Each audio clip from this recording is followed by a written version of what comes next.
کہ خود سرور کائنات صلی اللہ علیہ وسلم تشریف لے آئے اور حضرت عثمان کو دیکھ کر فرمایا، عثمان، خدا کی جنت قبول کر، میں تیری اور تمام مخلوق کی ہدایت کے لیے مبعوث ہوا ہوں۔ حضرت عثمان کا بیان ہے کہ زبان نبوت کے ان سادہ و صاف جملوں میں خدا جانے کیا تاثیر تھی کہ میں بے اختیار کلمہ شہادت پڑھنے لگا اور دست مبارک میں ہاتھ دے کر حلقہ بگوش اسلام ہو گیا۔ اس موقع پر یہ نکتہ بھی ذہن نشین رکھنا چاہیے کہ حضرت عثمان کا تعلق اموی خاندان سے تھا جو بنو ہاشم کا حریف تھا، اور رسول اللہ صلی اللہ علیہ وسلم کی کامیابی کو اس لیے خوف و حسد کی نگاہ سے دیکھتا تھا کہ اس طریقے سے عرب کی سیادت کی باغ بنو امیہ کے ہاتھ سے نکل کر بنو ہاشم کے دست اقتدار میں چلی جائے گی۔ یہی وجہ تھی کہ عقبہ بن معیط اور ابو سفیان وغیرہ اس تحریک کے دبانے میں نہایت سرگرمی سے پیش تھے، لیکن حضرت عثمان کا آئینہ دل خاندانی تعصب کے گرد و غبار سے پاک تھا، اس لیے اس قسم کی کوئی پیش بینی ان کی صفائے باطن کو مقدر نہ کر سکے۔ انہوں نے نہایت آزادی کے ساتھ اپنے خاندان کے خلاف اس زمانے میں حق کی آواز پر لبیک کہا، جبکہ صرف 35 یا 36 خواتین و حضرات شرف سے مشرف ہوئے تھے۔ قبول اسلام کے بعد حضرت عثمان رضی اللہ تعالیٰ عنہ کو وہ شرف حاصل ہوا جو ان کی کتاب منقبت کا سب سے بڑا درخشاں باب ہے، یعنی حضرت صلی اللہ علیہ وسلم نے اپنی فرزندی میں قبول فرمایا۔ آپ صلی اللہ علیہ وسلم کی منجلی صاحبزادی رقیہ کا نکاح پہلے ابو لہب کے بیٹے عتبہ سے ہوا تھا، مگر اسلام کے بعد عتبہ کے باپ ابو لہب کو حضرت صلی اللہ علیہ وسلم سے اتنی عداوت ہو گئی کہ اس نے اپنے بیٹے پر دباؤ ڈال کر طلاق دلوا دی۔ حضرت صلی اللہ علیہ وسلم نے ممدوحہ کا دوسرا نکاح حضرت عثمان سے کر دیا۔ ہجرت حبشہ۔ مکہ میں اسلام کی روز افزوں ترقی سے مشرکین قریش غیظ و غضب کی آگ روز بر روز زیادہ مشتعل ہوتی جاتی تھی۔ حضرت عثمان بھی اپنی وجاہت اور خاندانی عزت کے باوجود عام بلکشان اسلام کی طرح جفاکاروں کے ظلم و ستم کے نشانہ تھے۔ ان کو خود ان کے چچا نے باندھ کر مارا۔ اعضاء و اقارب نے ان سے سرد مہری شروع کی اور فتنہ و رفتہ رفتہ ان کی سخت گیری اور جفاکاری یہاں تک کہ بڑھی کہ وہ ان کے برداشت سے باہر ہو، اور بالآخر خود حضرت صلی اللہ علیہ وسلم کے اشارے سے اپنی اہلیہ محترمہ حضرت رقیہ رضی اللہ تعالیٰ عنہ کو ساتھ لے کر ملک حبشہ کی طرف روانہ ہو گئے۔ چنانچہ یہ ایک پہلا قافلہ تھا جو حق و صداقت کی محبت میں وطن اور اہل وطن کو چھوڑ کر جلا وطن ہوا۔ ہجرت کے بعد رسول اکرم صلی اللہ علیہ وسلم کو ان کا کچھ حال معلوم نہ ہو سکا، اس لیے پریشان خاطر تھے۔ ایک روز ایک عورت نے خبر دی کہ اس نے ان دونوں کو دیکھا تھا۔ اتنا معلوم ہونے کے بعد آپ صلی اللہ علیہ وسلم نے فرمایا، یعنی اس میری امت میں عثمان پہلا شخص ہے جو اپنے اہل و عیال کو لے کر جلا وطن ہوا۔ حضرت عثمان اس ملک میں چند سال رہے۔ اس کے بعد جب بعض اور صحابہ قریش کے اسلام کے غلط خبر پا کر اپنے وطن واپس آئے تو حضرت عثمان بھی آگے آ گئے۔ یہاں آ کر معلوم ہوا کہ یہ خبر جھوٹی ہے۔ اس بنا پر بعض صحابہ پھر ملک کے حبشہ کی طرف گئے، مگر عثمان رضی اللہ تعالیٰ عنہ پھر نہ گئے مدینے کی طرف۔ اسی اثنا میں مدینے کی ہجرت کا سامان پیدا ہو گیا اور رسول اللہ صلی اللہ علیہ وسلم نے اپنے تمام اصحاب کو مدینے کی ہجرت کا ایما فرمایا۔ تو حضرت عثمان رضی اللہ تعالیٰ عنہ بھی اپنے اہل و عیال کے ساتھ مدینے تشریف لے گئے۔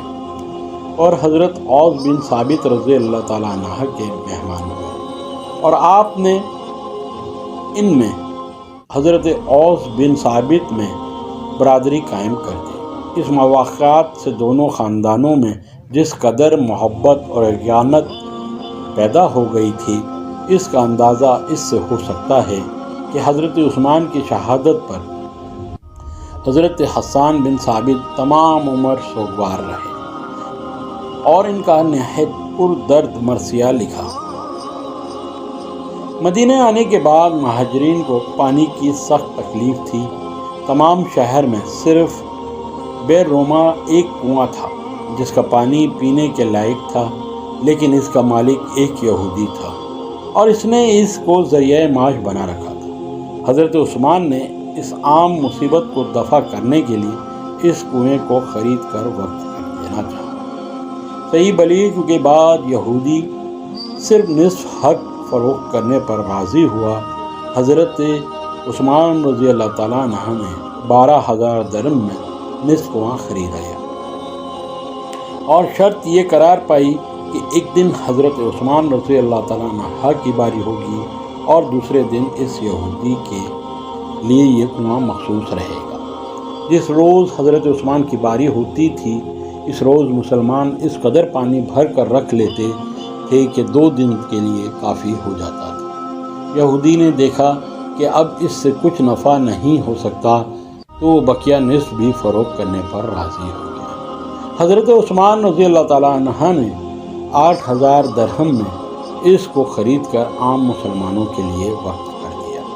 اس طرح اسلام میں حضرت عثمان رضی اللہ تعالیٰ عنہ کے فضل و کرم کا پہلا ترشا تھا جس نے توحید کے تشنہ لبوں کو سیراب کیا۔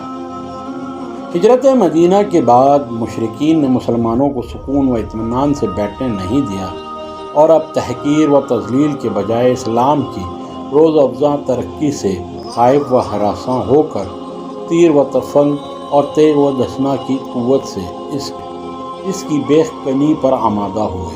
چنانچہ 4 ہجری سے فتح مکہ تک خونریز جنگوں کا سلسلہ قائم رہا۔ حضرت عثمان اگرچہ فطرتاً سپاہانہ کاموں کے لیے پیدا نہیں ہوئے تھے، تاہم وہ اپنے محبوب ہادی طریقت صلی اللہ علیہ وسلم کے لیے جان نثاری فداکاری میں کسی سے پیچھے نہیں رہے۔ غزوہ بدر اور حضرت رقیہ کی علالت۔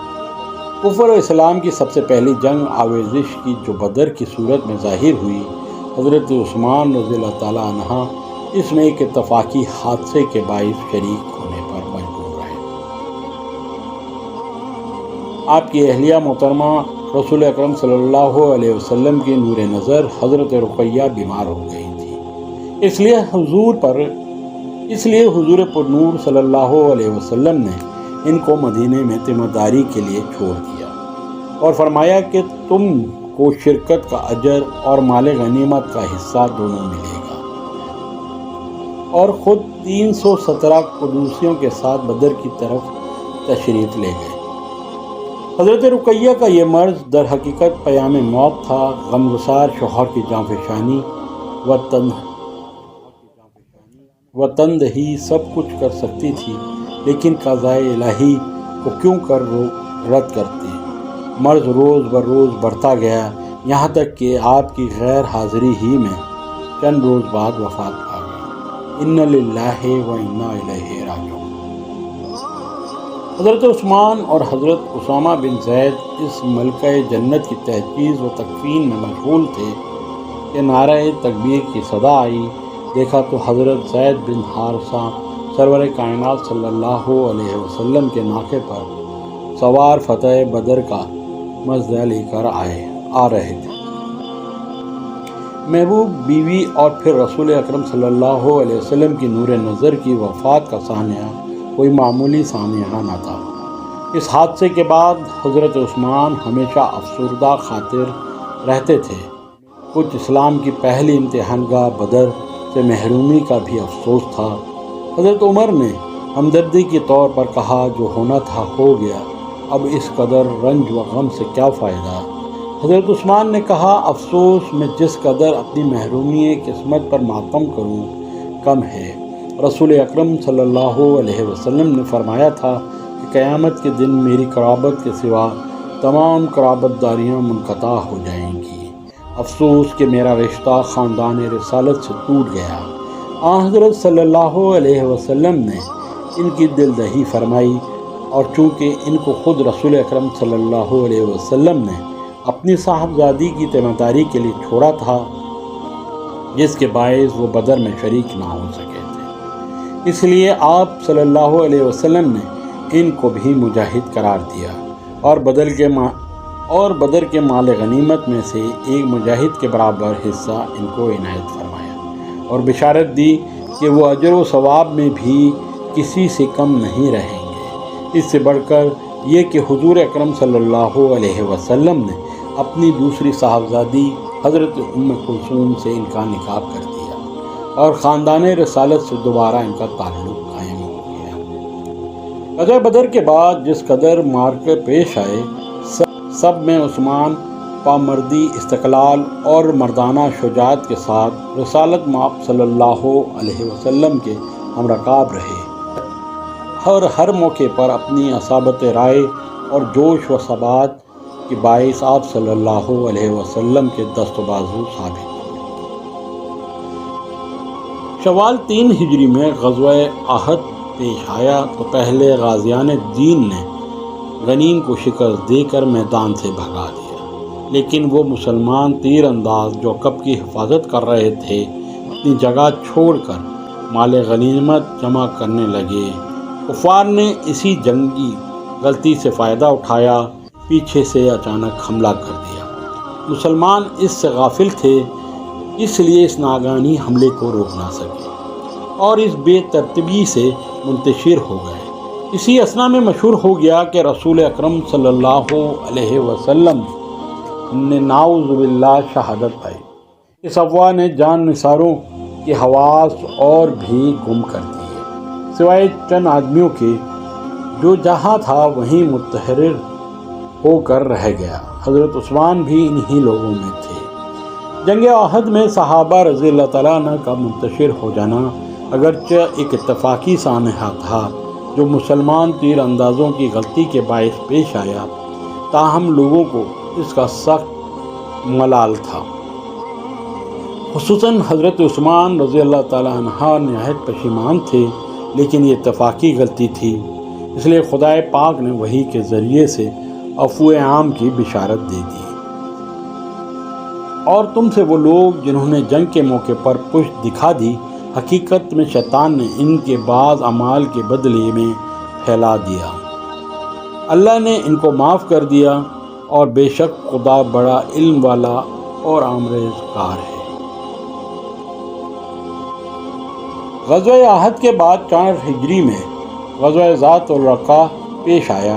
حضرت صلی اللہ علیہ وسلم جب اس مہم میں تشریف لے گئے تو حضرت عثمان کو مدینہ میں قائم مقامی کا شرف حاصل ہوا۔ پھر بنو نصیر کی جلاوطنی عمل میں آئی۔ اس کے بعد 5 ہجری میں غزوہ خندق کا معرکہ پیش آیا۔ حضرت عثمان ان تمام مہمات میں شریک تھے۔ 6 ہجری میں رسول اکرم صلی اللہ علیہ وسلم نے زیارت کعبہ کا قصد فرمایا۔ حدیبیہ پہنچ کر معلوم ہوا کہ مشرکین آمادہ پر خاش ہیں۔ کیونکہ رسول اللہ صلی اللہ علیہ وسلم کو لڑنا مقصود نہیں تھا، اس لیے مصالحت کے خیال سے حضرت عثمان کو سفیر بنا کر بھیجا۔ یہ مکہ پہنچے تو کفار قریش نے ان کو روک لیا اور سخت نگرانی قائم کر دی کہ وہ واپس نہ جانے پائیں۔ جب کئی دن گزر گئے اور حضرت عثمان کا کچھ حال نہیں معلوم ہوا تو مسلمانوں کو سخت تردد ہوا۔ اسی حالت میں افواہ پھیل گئی کہ وہ شہید کر دیے گئے۔ رسول اللہ صلی اللہ علیہ وسلم نے یہ خبر سن کر حضرت عثمان کے خون کے انتقام کے لیے صحابہ سے جو تعداد میں 1400 تھے ایک درخت کے نیچے بیعت لے لی۔ حضرت عثمان کی طرف سے خود اپنے دست مبارک پر دوسرا ہاتھ رکھ کر بیعت کی۔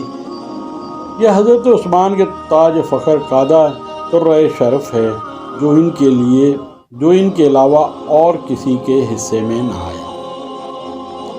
ایک دفعہ ایک خارجی نے حضرت عبداللہ بن عمر سے دریافت کیا کیا یہ سچ ہے کہ حضرت عثمان نے بیعت رضوان نہیں کی؟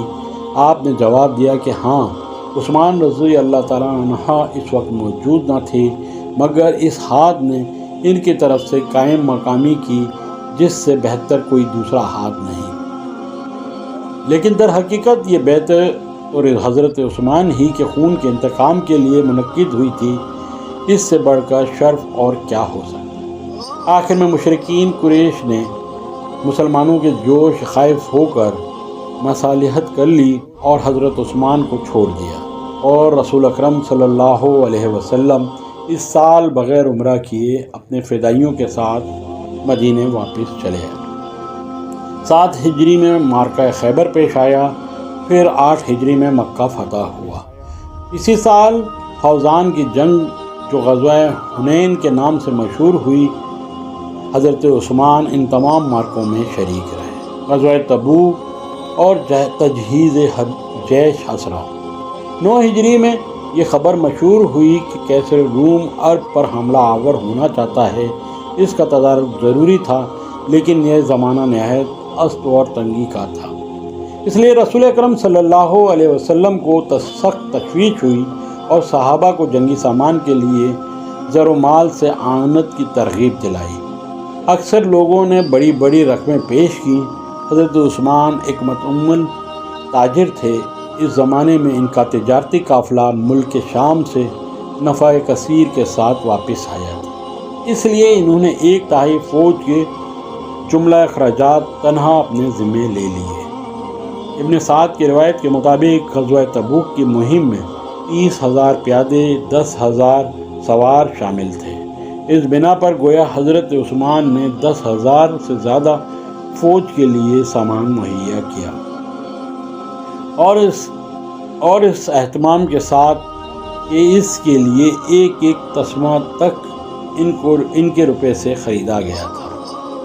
اس کے علاوہ 1,000 اونٹ، 70 گھوڑے اور سامان رسد کے لیے 1,000 دینار پیش کیے۔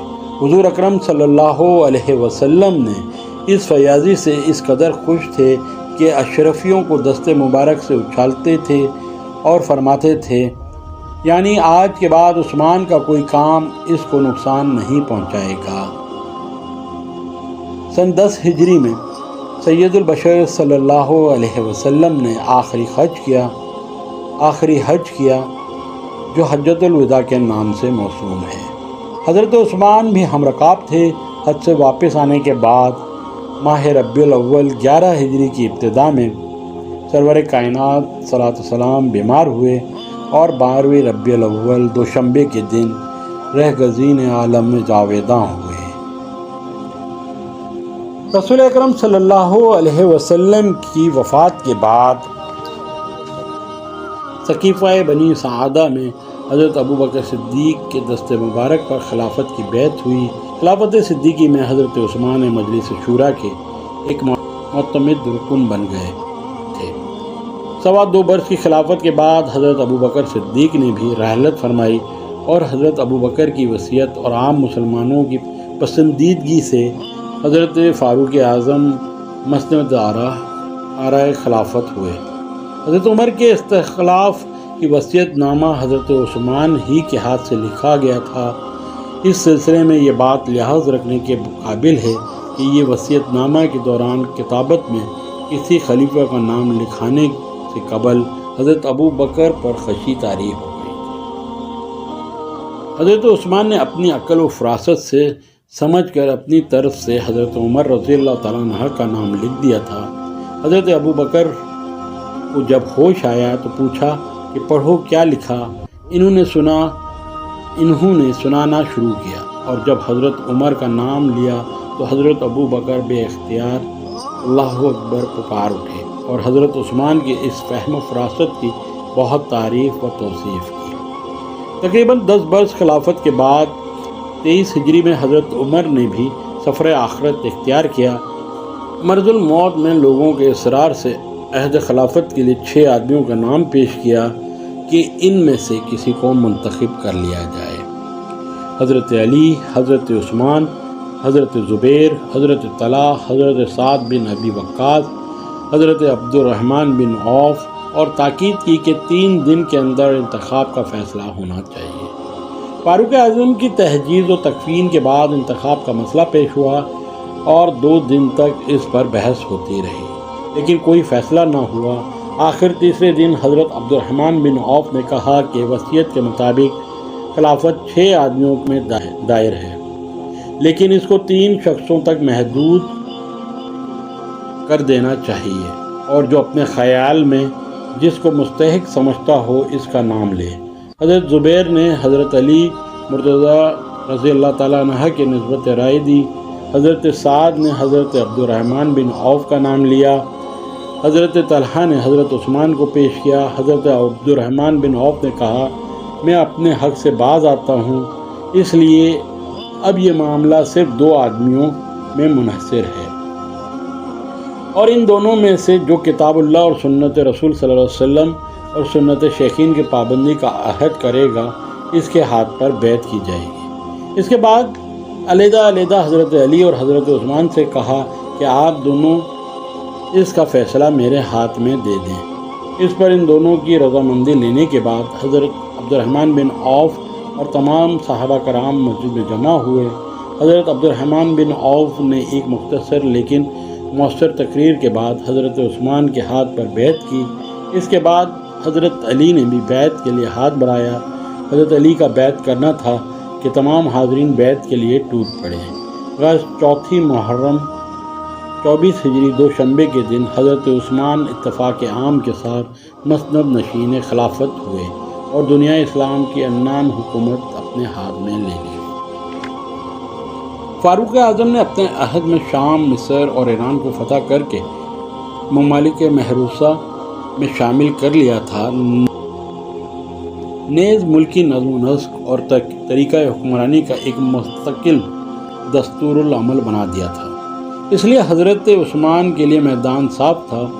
انہوں نے صدیق اکبر کی نرمی و ملاطفت اور فاروق اعظم کی سیاست کو اپنا شعار بنایا اور 1 سال تک قدیم نظم و نسق میں کسی قسم کا تغیر نہیں کیا۔ البتہ خلیفہ سابق کی وصیت کے مطابق سعد بن ابی وقاص کو مغیرہ بن شعبہ کی جگہ کوفے کا والی بنا کر بھیجا، اور یہ پہلی تقرری تھی جو حضرت عثمان کے ہاتھ سے عمل میں آئی۔ 24 ہجری میں بعض چھوٹے چھوٹے واقعات پیش آئے، یعنی آذربائیجان، آرمینیا پر فوج کشی ہوئی، کیونکہ وہاں کے باشندوں نے حضرت عمر کی وفات سے فائدہ اٹھا کر خراج دینا بند کر دیا تھا۔ اسی طرح رومیوں کی چھیڑ چھاڑ کی خبر سن کر حضرت عثمان نے کوفے سے سلمان بن ربیعہ کو 6000 کی جمعیت کے ساتھ امیر معاویہ کی مدد کے لیے شام روانہ کیا۔ عہد فاروقی میں مصر کے والی عمرو بن عاص تھے، اور تھوڑا سا علاقہ جو سعید کے نام سے مشہور ہے عبداللہ بن ابی سرہ کے متعلق تھا۔ مصر کے خراج کی جو رقم دربار خلافت کو بھیجی جاتی تھی، حضرت عمر کے زمانے سے اس کی کمی کے متعلق شکایت چلی آتی تھی، اس لیے حضرت عثمان رضی اللہ تعالیٰ عنہ نے مصری خراج کا اضافے کا مطالبہ کیا۔ حضرت عمرو بن عاص رضی اللہ تعالیٰ عنہ نے کہلا بھیجا کہ اونٹنی اس سے زیادہ دودھ نہیں دے سکتی۔ اس پر حضرت عثمان نے ان کو معزول کر کے عبداللہ بن ابی سرہ کو پورے مصر کا گورنر بنا دیا۔ مصریوں پر عمرو بن عاص کی دھاک بیٹھی ہوئی تھی، اس لیے ان کی برطرفی سے ان کے دلوں میں مصر پر دوبارہ قبضے کا خیال پیدا ہوا۔ 25 ہجری میں ان کی شے پا کر اسکندریہ کے لوگوں نے بغاوت کر دی۔ حضرت عثمان نے مصر والوں کے مشورے سے اس فتنے کو فرد کرنے کے لیے عمرو بن عاص ہی کو متعین کیا۔ انہوں نے حسن تدبیر سے اس بغاوت کو فرد کیا۔ اس کے بعد حضرت عثمان نے چاہا کہ فوج کا سریہ عمرو بن عاص پاس رہے اور مال و خراج کے سریہ عبداللہ بن ابی سرہ کے سپرد رہے، مگر عمرو بن عاص نے اسے منظور نہ کیا۔ یعقوبی نے لکھا ہے کہ عمرو بن عاص نے باغیوں کے اہل و عیال کو لونڈی غلام بنا ڈالا تھا۔ حضرت عثمان نے اس پر ناراضی ظاہر فرمائی اور جو لوگ لونڈی غلام بنائے گئے تھے ان کو آزاد کرا دیا۔ اس کے بعد 2 برس تک عمرو بن عاص مصر کے مال و خراج کے افسر رہے۔ اسی سال عبداللہ بن ابی سرہ نے دربار خلافت کے حکم سے طرابلس کی مہم کا انتظام کیا۔ نیز امیر معاویہ نے ایشیائی کوچک میں شامی سرحدوں کے قریب رومی قلعے فتح کر لیے۔ 26 ہجری میں سب سے اہم واقعہ حضرت سعد بن ابی وقاص کی معزولی ہے۔ اس کا سبب یہ ہوا کہ انہوں نے بیت المال سے ایک بڑی رقم قرض لی تھی۔ حضرت عبداللہ ابن مسعود محتمم بیت المال نے تقاضا کیا تو سعد نے ناداری کا عذر کیا اور یہ قضیہ دربار خلافت تک پہنچا۔ بیت المال میں اس قسم کا تصرف دیانت کے خلاف تھا، اس لیے حضرت عثمان حضرت سعد بن وقاص پر نہایت برہم ہوئے اور ان کو معزول کر کے ولید بن عقبہ کو والی کوفہ مقرر کیا۔ عبداللہ بن مسعود پر خفگی ظاہر کی، لیکن چونکہ ان کی غلطی صرف بے احتیاطی تھی اس لیے ان کو عہدے سے نہیں ہٹایا۔ 27 ہجری میں مصر کے 2 عملی میں اختلاف شروع ہوا اور عبداللہ بن ابی سرہ عمرو بن عاص نے جو فوجی اور مالی ضعیفوں کے افسر تھے دربار خلافت میں ایک دوسرے کی شکایت کی۔ حضرت عثمان نے تحقیقات کر کے عمرو بن عاص کو معزول کر دیا اور عبداللہ بن ابی سرہ کو مصر کے تمام ضعیفوں کا تنہا حاکم بنا دیا۔ عمرو بن عاص اس فیصلے سے نہایت کبیدہ ہوئے اور مدینے چلے گئے۔ عمرو بن عاص کے زمانے میں مصر کا خراج 20 لاکھ تھا۔ عبداللہ ابن ابی سرہ نے کوشش کر کے 40 لاکھ کر دیا۔ حضرت عثمان نے فخریہ عمرو بن عاص سے کہا، دیکھو آخر اونٹنی نے دودھ دے ہی دیا۔ انہوں نے جواب دیا کہ ہاں دودھ تو دیا لیکن بچے بھوکے رہ گئے۔ مہم طرابلس کا اہتمام 25 ہجری میں ہوا لیکن باقاعدہ فوج کشی 27 ہجری میں ہوئی۔ عبداللہ بن ابی سرہ گورنر مصر افسر فراہم ہوئے۔ حضرت عثمان نے دارالخلافت سے بھی ایک لشکر حرار کمک کے لیے روانہ کیا، جن میں عبداللہ بن زبیر، عبداللہ بن عمرو بن عاص اور حضرت عبد الرحمن بن ابی بکر خصوصیت سے قابل ذکر ہیں۔ اسلامی فوجیں مدت تک طرابلس کے میدان میں معرکہ آرا ہیں، یہاں تک کہ مسلمانوں کی شجاعت، جاں بازی اور ثبات و استقلال کے آگے اہل طرابلس کے پاؤں اکھڑ گئے۔ عبداللہ بن ابی سرہ نے فوج کے چھوٹے چھوٹے دستے بنا کر تمام ملک میں پھیلا دیے۔ طرابلس کے امراء نے جب دیکھا کہ مسلمانوں کا مقابلہ ممکن نہیں ہے تو عبداللہ بن ابی سرہ کے پاس آ کر 25 لاکھ دینار پر مصالحت کر لی۔ افریقہ سے مراد وہ علاقے ہیں جن کو اب الجزائر اور مراکش کہا جاتا ہے۔ یہ ممالک 26 ہجری میں عبداللہ بن زبیر کی ہمت و شجاعت اور حسن تدبیر سے فتح ہوئے۔ اس سلسلے میں بڑے بڑے معرکے پیش آئے اور بالآخر کامیابی اسلامی فوج کو حاصل ہوئی اور یہ علاقے بھی ممالک محروسہ میں شامل ہوئے۔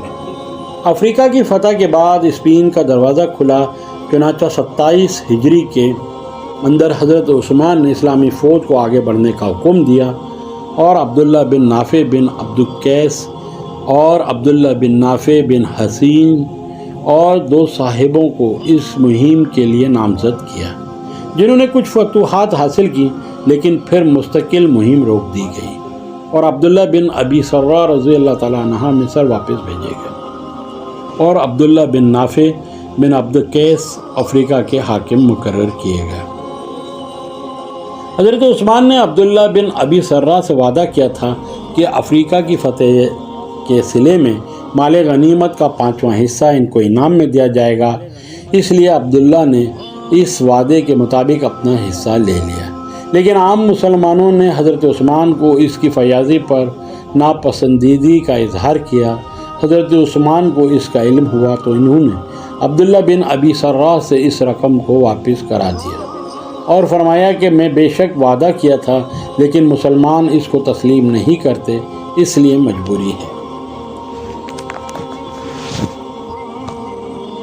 ایک اور روایت ہے کہ افریقہ کا خمس مدینے بھیجا گیا تھا جو مروان کے ہاتھ 5 لاکھ دینار میں بیچا گیا تھا۔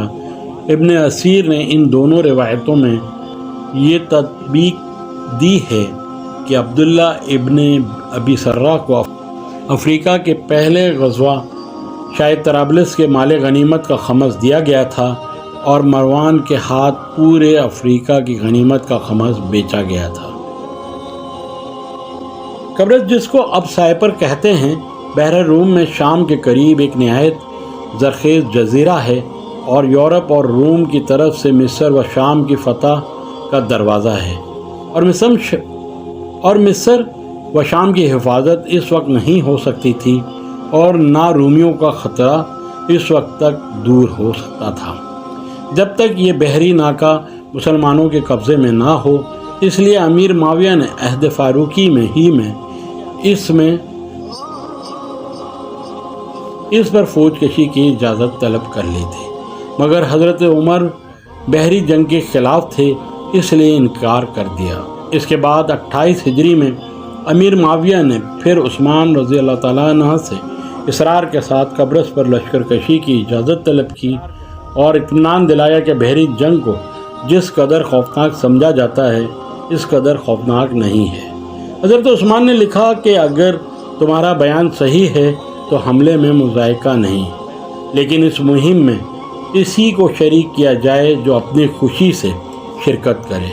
اس اجازت کے بعد عبداللہ بن قیس حارثی کی زیر قیادت اسلامی بحری بیڑا قبرص پر حملے کے لیے روانہ ہوا اور صحیح و سلامت قبرص پہنچ کر لنگر انداز ہوا۔ عبداللہ بن قیس امیر البحر ناگہانی طور پر شہید ہوئے، لیکن سفیان بن عوف ازدی نے علم سنبھال کر اہل قبرص کو مغلوب کر لیا اور شرائط ذیل پر مسلط ہوئی۔ نمبر 1، اہل قبرص 7,000 دینار سالانہ خراج ادا کریں گے۔ نمبر 2، مسلمان قبرص کی حفاظت کے ذمہ دار نہیں ہوں گے۔ نمبر 3، بحری جنگوں میں اہل قبرص مسلمانوں کے دشمنوں کی نقل و حرکت کی ان کو اطلاع دیا کریں گے۔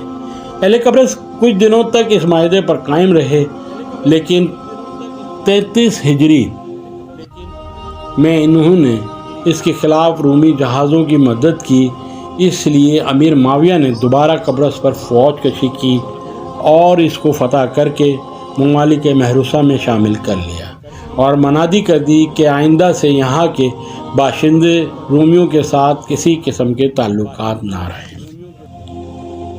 والی بصرہ کی معزولی۔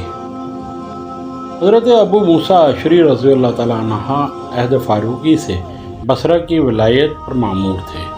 حضرت عثمان رضی اللہ تعالیٰ عنہ نے اپنے زمانے میں 6 برس تک ان کو اس منصب پر برقرار رکھا، لیکن یہاں ایک بڑی جماعت ہمیشہ حضرت ابو موسیٰ اشعری رضی اللہ تعالیٰ عنہ کی مخالفت پر آمادہ رہتی تھی۔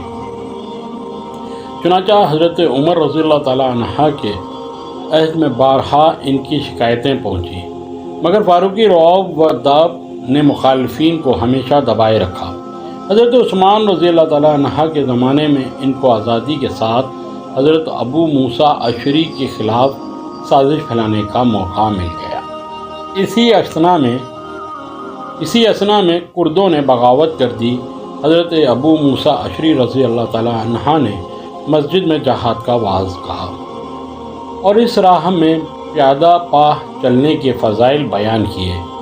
اس کا اثر یہ ہوا کہ بہت سے مجاہدین جن کے پاس گھوڑے موجود تھے وہ بھی پیادہ پاہ چلنے پر تیار ہو گئے، لیکن چند آدمیوں نے کہا کہ ہم کو جلدی نہ کرنا چاہیے، دیکھیں ہمارا والی کس شان سے چلتا ہے۔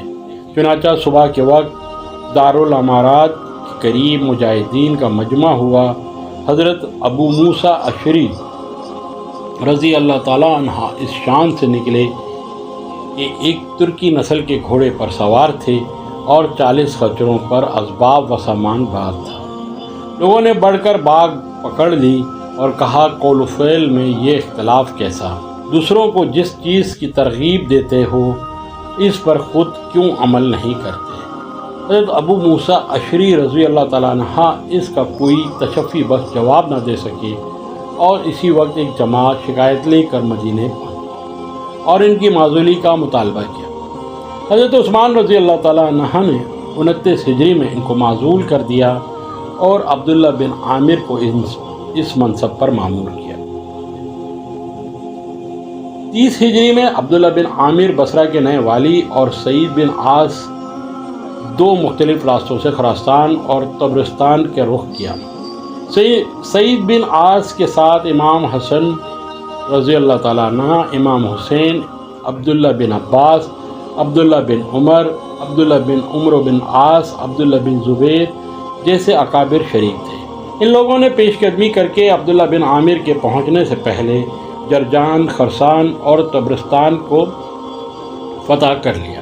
اسی اثنا میں ولید بن عقبہ والی کوفہ کے خلاف ایک سازش ہوئی اور ان پر شراب خوری کا الزام لگایا گیا۔ یہ الزام ایسا تھا کہ حضرت عثمان رضی اللہ تعالیٰ عنہ کو انہیں معزول کرنا پڑا اور ان کی جگہ سعد بن عاص کو کوفہ والی مقرر کرنا پڑا۔ عبداللہ بن عامر نے اپنی مہم کو جاری رکھا اور ہرات، کابل اور سجستان کو فتح کر کے نشا پور کا رخ کیا۔ بست، اشبدروخ، خواف، ازبرائن، ارغیان وغیرہ فتح کرتے ہوئے خاص شہر نشا پور کا رخ کیا۔ اہل نشا پور نے چند مہینوں تک مدافعت کی لیکن پھر مجبور ہو کر 7 لاکھ درہم سالانہ پر مصالحت کر لی۔ عبداللہ بن عامر نے نشا پور کے بعد عبداللہ بن حزام کو سرخس کی طرف روانہ کیا اور خود ماورا النہر کی طرف بڑھے۔ سرخس کے باشندوں نے اطاعت قبول کر لی۔ اہل ماورا النہر نے بھی مصالحت پر آمدگی ظاہر کی اور بہت سے گھوڑے، ریشمی کپڑے اور مختلف قسم کے تحائف لے کر حاضر ہوئے۔ عبداللہ بن عامر رضی اللہ تعالیٰ عنہ نے صلح کر لی اور قیس بن الحشیم کو اپنا قائم مقام بنا کر خود اسباب و سامان کے ساتھ دارالخلافہ کا رخ کیا۔ 31 ہجری میں کیسر روم نے ایک عظیم الشان جنگی بیڑا جس میں تقریباً 500 جہاز تھے سواحل شام پر حملے کے لیے بھیجے۔ مورخین کا بیان ہے کہ رومیوں نے مسلمانوں کے مقابلے میں ایسی عظیم الشان قوت کا مظاہرہ اس سے پہلے کبھی نہیں کیا تھا۔ امیر البحر عبداللہ بن ابی سرہ نے مدافعت کے لیے اسلامی بیڑے کو آگے بڑھایا اور سطح سمندر پر دونوں آپس میں مل گئے۔ دوسری صبح کو مسلمانوں نے اپنا کل جہاز ایک دوسرے سے باندھ دیے اور فریقین میں نہایت خونریز جنگ ہوئی۔ بے شمار رومی مارے گئے، مسلمان بھی بہت سے شہید ہوئے، لیکن ان کے استقلال و شجاعت نے رومیوں کے پاؤں اکھاڑ دیے اور ان کی بہت تھوڑی تعداد زندہ بچی۔ خود قسطنطین اس مارکے میں زخمی ہوا اور اسلامی بیڑے مظفر و منصور اپنی بندرگاہ میں واپس آیا۔ قبرص، طرابلس اور طبرستان کے علاوہ حضرت عثمان رضی اللہ تعالیٰ عنہ کے دور میں اور بھی فتوحات ہوئیں۔ 31 ہجری میں حبیب بن مسلمہ فہری نے آرمینیا کو فتح کر کے اسلامی ممالک محروسہ میں شامل کر لیا۔ 32 ہجری میں امیر معاویہ تنگنائی قسطنطنیہ تک بڑھتے چلے گئے اور 32 ہجری میں عبداللہ بن عامر نے مروارد، تالقان، فاریاب اور جوزجان کو فتح کیا۔ 33 ہجری میں امیر معاویہ نے ارض روم میں حسن الامرات پر حملہ کیا۔ اسی سال اہل خراسان نے بغاوت کی۔ عبداللہ بن عامر والی بصرہ نے احنف بن قیس کو بھیج کر اسے فرد کرایا۔ اسی طرح 34 ہجری میں اہل طرابلس نے نقص امن کیا۔ عبداللہ بن ابی سرہ نے ایک لشکر جرار کے ساتھ چڑھائی کر کے انہیں قابو کیا۔ حضرت عثمان رضی اللہ تعالیٰ عنہ کے 12 سالہ خلافت میں ابتدائی 6 سال کامل امن و امان سے گزرے۔ فتوحات کے وسط مال غنیمت کی فراوانی، وظائف کی زیادتی، زراعت اور صنعت و تجارت کی ترقی اور حکومت کے عمدہ نظم و نسق نے تمام ملک میں تمول، فارغ البالی اور عیش و تنظیم کو عام کر دیا۔ یہاں تک کہ بعض متشکف صحابہ ایام نبوت کی سادگی اور بے تکلفی کو یاد کر کے زمانے کی ثروت اور سامان تعیش کو دیکھ کر حد درجہ غمگین تھے کہ اب مسلمانوں کے اس دنیاوی رشک و حسد کا وقت آ گیا ہے جس کی حضرت صلی اللہ علیہ وسلم نے پیشن گوئی فرمائی تھی۔ چنانچہ حضرت ابو ذر غفاری، جن کو حضرت صلی اللہ علیہ وسلم نے مسیح الاسلام کا خطاب دیا تھا، اعلانیہ اس کے خلاف واز کہتے تھے اور فرماتے تھے کہ ضرورت سے زیادہ دولت جمع کرنا ایک مسلمان کے لیے ناجائز ہے۔ شام کا ملک، جس کے حاکم امیر معاویہ تھے اور جو صدیوں تک رومی تعیش و تکلفات کا گہوارہ رہ چکا تھا، وہاں کے مسلمانوں میں سب سے زیادہ یہ برائیاں پیدا ہو رہی تھیں۔ حضرت ابو ذر برملا ان عمرا اور دولت مندوں کے خلاف واز کہتے تھے جس سے نظام حکومت میں خلل پڑتا تھا۔ اس لیے امیر معاویہ رضی اللہ تعالیٰ عنہ کی استدعا پر حضرت عثمان نے ان کو مدینے بلوا لیا، مگر مدینہ بھی وہ اگلا مدینہ نہ رہا تھا۔ بیرونی لوگوں کے بڑے بڑے محل تیار ہو چکے تھے، اس لیے حضرت ابو ذر رضی اللہ تعالیٰ عنہ نے یہاں سے بھی دل برداشتہ ہو کر ربضہ نام کے گاؤں میں اقامت اختیار کی۔ حضرت عثمان رضی اللہ تعالیٰ عنہ کے آخری زمانے میں جو فتنہ و فساد برپا ہوا، اس کی وجہ در حقیقت یہی ہے کہ دولت مندی اور تمول کی کثرت نے مسلمانوں میں بھی اس کے لوازم پیدا کر دیے تھے جو ہر قوم میں ایسی حالت میں پیدا ہو جاتے ہیں اور بالآخر ان کے صرف اور انحطاط کے سبب بن جاتے ہیں۔ اس لیے حضرت صلی اللہ علیہ وسلم مسلمانوں سے فرمایا کرتے تھے، مجھے تمہارے فکر و فاقے سے کوئی خوف نہیں ہے، بلکہ تمہاری دنیاوی دولت ہی کے خطرات سے ڈرتا ہوں۔ تمول اور دولت کا کثرت کا لازمی نتیجہ یہ ہوتا ہے کہ کل قوم کے فوائد کے مقابلے میں ہر جماعت، ہر فرد اپنے جماعتی اور شخصی فوائد کو ترجیح دینے لگتا ہے، جس سے بعض وہنہ پیدا ہو جاتا ہے، قومی وحدت کا شرازہ بکھر جاتا ہے اور انحطاط کا دور شروع ہو جاتا ہے۔ لیکن اس کے علاوہ اس فتنہ و فساد کی پیدائش کے بعض اور اسباب بھی تھے۔ نمبر 1، سب سے پہلے وجہ یہ ہے کہ صحابہ کرام رضی اللہ تعالیٰ عنہ کی وہ نسل جو فیض نبوت سے براہ راست مستفیض ہوئی تھی ختم ہو چکی تھی۔ جو لوگ موجود تھے وہ اپنی قبر سنی کے سبب سے گوشہ نشین ہو رہے تھے اور ان کی اولاد ان کی جگہ لے رہی تھی۔ یہ نوجوان زہد و اتقا، عدل و انصاف، حق پسندی و راست بازی میں اپنے بزرگوں سے کم تر تھے۔ اس بنا پر رعایا کے لیے ویسے فرشتہ رحمت ثابت نہ ہوئے جیسے ان کے سلاف تھے۔ نمبر 2، حضرت ابو بکر رضی اللہ تعالیٰ عنہ کے مشورہ اور مسلمانوں کی پسندیدگی سے امامت و خلافت کے لیے قریش کا خاندان مخصوص ہو گیا تھا اور بڑے بڑے عہدے بھی زیادہ تر انہی کو ملتے تھے۔ نوجوان قریشی اس کو اپنا موروثی حق سمجھ کر دوسرے عربوں قبیلوں کو اپنا محکوم سمجھنے لگے۔ عالم عرب قبائل کا دعویٰ تھا کہ ملک کی فتوحات میں ہماری تلواروں کی بھی کمائی ہے، اس لیے وظائف، منصب اور عہدوں میں قریش اور ہم مساوات چاہتے ہیں۔ نمبر 3، اس وقت کابل سے لے کر مراکش تک اسلام میں زیر نگیں تھا، جس میں سینکڑوں قومیں آباد تھیں۔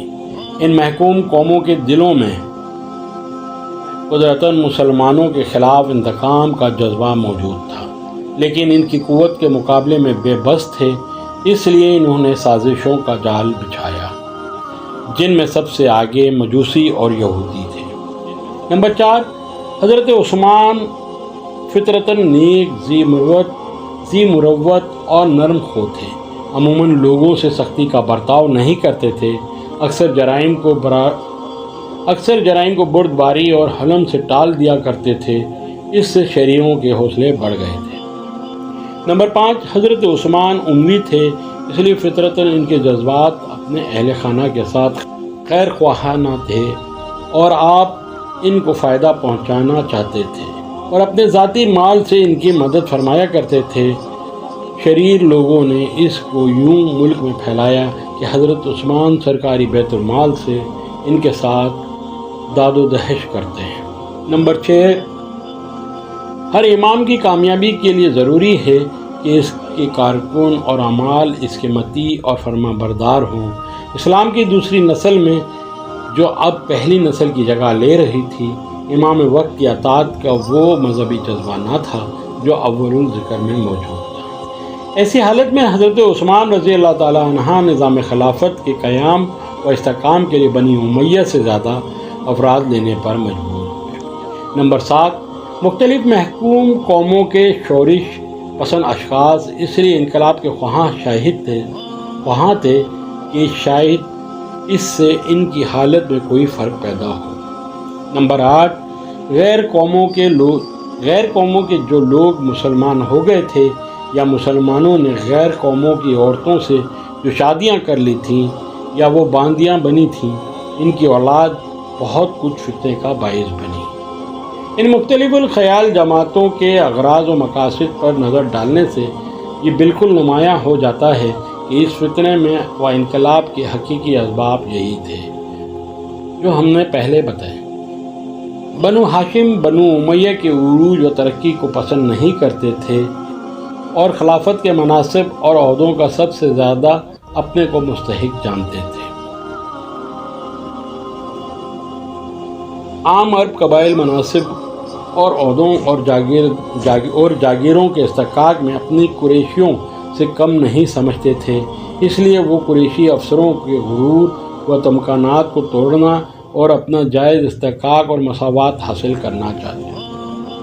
مجوسی چاہتے تھے کہ ایسا انقلاب پیدا کیا جائے جس میں ان کی مدد سے حکومت ایسے عام خاندان میں منتقل ہو جس سے وہ بہتر سے بہتر حقوق اور امارات حاصل کر سکیں اور عام عربوں کے مقابلے میں ان کا استحقاق کم نہ سمجھا جائے۔ یہودی چاہتے تھے کہ مسلمانوں میں ایسا افتراق پیدا کیا جائے کہ ان کی قوت پاش ہو جائے۔ یہ اغراض مختلف تھیں اور ہر جماعت اپنی غرض کے لیے کوشش میں مصروف تھی، اس لیے خفیہ ریشہ دوانیاں شروع ہو گئیں، اعمال کے خلاف سازشیں ہونے لگیں، خود امیر المومنین کو بدنام کرنے کی کوشش شروع ہوئی۔ حضرت عثمان نے ان فتنوں کو دبانا چاہا، لیکن یہ آگ ایسی لگی تھی جس کا بجھنا آسان نہ تھا۔ فتنہ پردازوں کا دائرہ عمل روز بروز وسیع ہوتا گیا، یہاں تک کہ تمام ملک میں ایک خفیہ جماعت پیدا ہو گئی جس کا مقصد فتنہ فساد تھا۔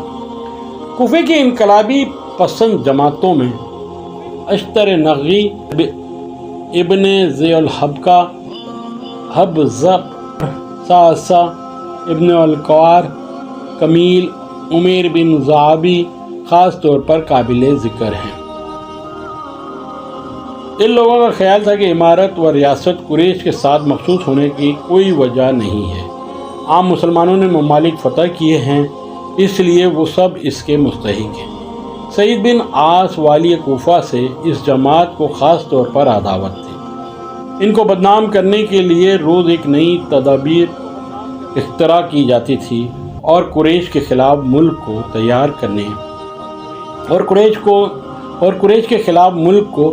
کرنے کے لیے طرح طرح کے وسائل کام میں لائے جاتے تھے۔ اشراف کوفہ نے ان مفسدوں پردازیوں سے تنگ آ کر امیر المومنین سے التجا کی کہ خدا کے لیے جلد ان فتنہ پرور اشخاص سے کوفے کو نجات دلائیے۔ حضرت عثمان نے تقریباً 10 آدمیوں کو جو اس وقت جماعت کے سرگردہ تھے شام کی طرف جلا وطن کر دیا۔ اس طرح بصرہ میں بھی ایک فتنہ پرداز جماعت پیدا ہو گئی تھی۔ حضرت عثمان نے یہاں سے بھی کچھ آدمیوں کو ملک بدر کرایا، لیکن فتنے کی آگ اس حد تک بھڑک چکی تھی کہ معمولی چھینٹیں اس کو بجھا نہ سکے، بلکہ انتقال مکانی اور بھی ان خیالات کی اشاعت کا سبب بن گئے، اور پہلے جو آگ ایک جگہ سلگ رہی تھی وہ سارے ملک میں پھیل گئی۔ مصر سازش کا سب سے بڑا مرکز تھا۔ مسلمانوں کے سب سے بڑے دشمن یہودی تھے، چنانچہ ایک یہودی النسل نو مسلم عبداللہ بن سبا نے اپنی حیرت انگیز سازشانہ قوت سے مختلف الخیال مفسدوں کو ایک مرکز پر متحد کر دیا، اور اس کو زیادہ مؤثر بنانے کے لیے اس نے مذہب میں عجیب و غریب عقائد اختراع کیے اور خفیہ طور پر ہر ملک میں اس کی اشاعت کی۔ موجودہ شیعی فرقہ دراصل انہی عقائد پر قائم ہوا۔ مفسدین کی جماعت تمام ملک میں پھیلی ہوئی تھی اور ان میں سے ہر ایک کا مطمع نظر مختلف تھا، اور آئندہ خلیفہ کے انتخاب کے بارے میں بھی ہر ایک کی نظر الگ الگ شخصیتوں پر تھی۔ اہل مصر حضرت علی کے عقیدت کیش تھے، اہل بصرہ حضرت طلحہ کی طرفدار تھے، اور اہل کوفہ زبیر کو پسند کرتے تھے۔ اہل عراق کی جماعت تمام قریش سے عداوت رکھتی تھی، اور ایک جماعت سرے سے عربوں ہی کے خلاف تھی، لیکن امیر المومنین حضرت عثمان کی معزولی اور بنو امیہ کی بے کنی پر سب باہم متفق تھے۔ عبداللہ ابن سبا نے حکمت عملی سے ان اختلافات سے قطع نظر کر کے سب کو ایک مقصد یعنی حضرت عثمان کی مخالفت پر متحد کر دیا، اور تمام ملک میں اپنے داعی اور سفیر پھیلا دیے تاکہ ہر جگہ فتنے کی آگ بھڑکا کر بد امنی پیدا کر دی جائے، اور اس مقصد کے حصول کے لیے داعیوں کو حزب دل طریقوں پر عمل کی ہدایت۔ نمبر 1، بظاہر متقی و پرہیزگار بننا اور لوگوں کو واز و پند سے اپنا معتقد بنانا۔ نمبر 2، اعمال کو دق کرنا اور ہر ممکن طریقے سے ان کو بدنام کرنے کی کوشش کرنا۔ نمبر 3، ہر جگہ امیر المومنین کے کنبے پروری اور ناانصافی کی داستان مشتہر کرنا۔ ان طریقوں پر نہایت مستعدی کے ساتھ عمل کیا گیا۔ ولید بن عقبہ داعی کوفہ پر شراب خوری کا الزام قائم کیا گیا اور حد بھی جاری کی گئی، جو در حقیقت ایک بڑی سازش کا نتیجہ تھی۔ اسی طرح حضرت ابو موسیٰ اشعری رضی اللہ تعالیٰ عنہ والی بصرہ کی معزولی بھی، جس کا ذکر آئندہ آگے کریں گے، انہی ریشہ دوانیوں کا نتیجہ تھا۔ 31 ہجری میں جب کہ کیسر روم نے 500 جنگی جہازوں کے عظیم الشان بیڑے کے ساتھ اسلامی سواحل پر حملہ کیا اور مسلمان بڑے خوف و ہراس میں مبتلا ہو گئے، اس وقت بھی یہ انقلاب پسندی اپنی فتنہ انگیزی سے باز نہیں آئے، اور محمد بن ابی حذیفہ رضی اللہ تعالیٰ عنہ اور محمد بن ابی بکر رضی اللہ تعالیٰ عنہ نے، جو مفسدین کے دام ترویز میں پھنس چکے تھے، اسلامی بیڑے کے امیر البحر عبداللہ بن ابی سرح کو ہر طرح دگ کیا۔ نماز میں بے موقع تکبیریں بلند کر کے برہمی پیدا کرتے، عبداللہ بن سعد کی اعلانیہ مذمت کرتے اور مجاہدین سے کہتے کہ تم رومیوں کے مقابلے میں جہاد کرنے جاتے ہو، حالانکہ اسلام کو خود مدینے میں مجاہدین کی ضرورت ہے۔ لوگ تعجب سے پوچھتے کہ مدینے میں کیا ضرورت ہے، تو حضرت عثمان کا نام لیتے اور کہتے کہ اس ظالم کو معزول کرنا اسلام کی سب سے بڑی خدمت ہے۔ اس نے سنت شیخین کو چھوڑ دیا ہے، کبار صحابہ کو معزول کر کے اپنے اعضاء و اقارب کو سیاہ و سفید کا مالک بنا دیا ہے۔ غرض ہر طرح کی فریب کاریوں سے لوگوں کو متاثر کرنے کی کوشش کی گئی۔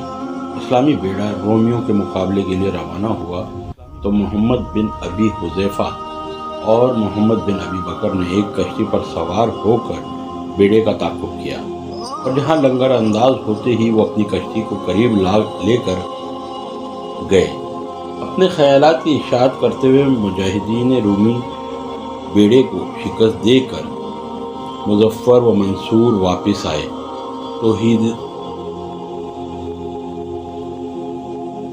تو چند آدمیوں نے محمد بن ابی بکر اور محمد بن ابی حذیفہ کو جہاز سے پہلو تہی کرنے پر ملامت کی۔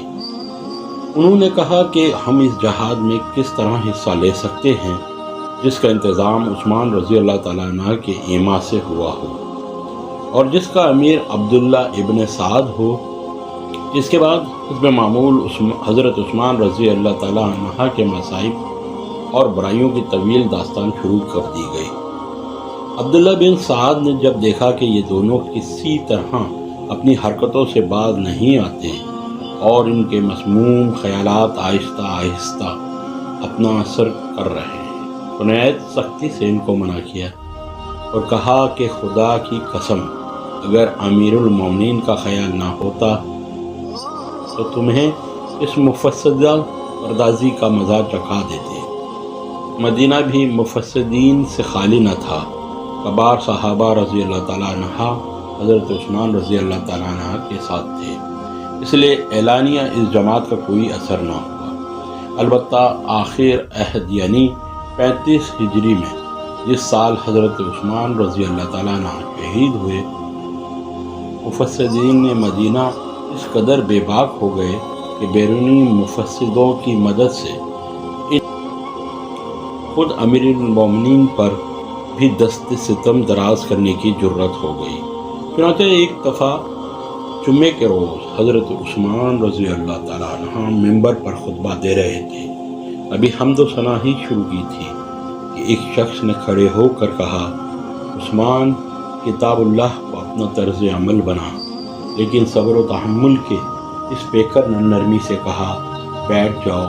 دوسری مرتبہ کھڑے ہو کر پھر اس نے اسی جملے کا اعادہ کیا۔ حضرت عثمان رضی اللہ تعالیٰ عنہ نے پھر بیٹھنے کو کہا۔ 3 دفعہ اس ہی طرح خطبے کے درمیان برہمی پیدا کی۔ حضرت عثمان رضی اللہ تعالیٰ عنہ نے ہر بار نرمی سے بیٹھنے کو فرمایا، لیکن اس کی سازش سے پہلے سے ہی ہو چکی تھی۔ ہر طرف مفسدین نے نرغہ کر لیا اور اس قدر سنگریز سے اور پتھروں کی بارش کی کہ نائب رسول زخموں سے چور چور ہو کر ممبر سے فرش خاک پر گر پڑا۔ مگر صبر و تحمل کا یہ عالم تھا کہ اس بے ادبی پر بھی جذبہ غیظ و غضب کو ہی جاننا ہوگا۔ غرض مختلف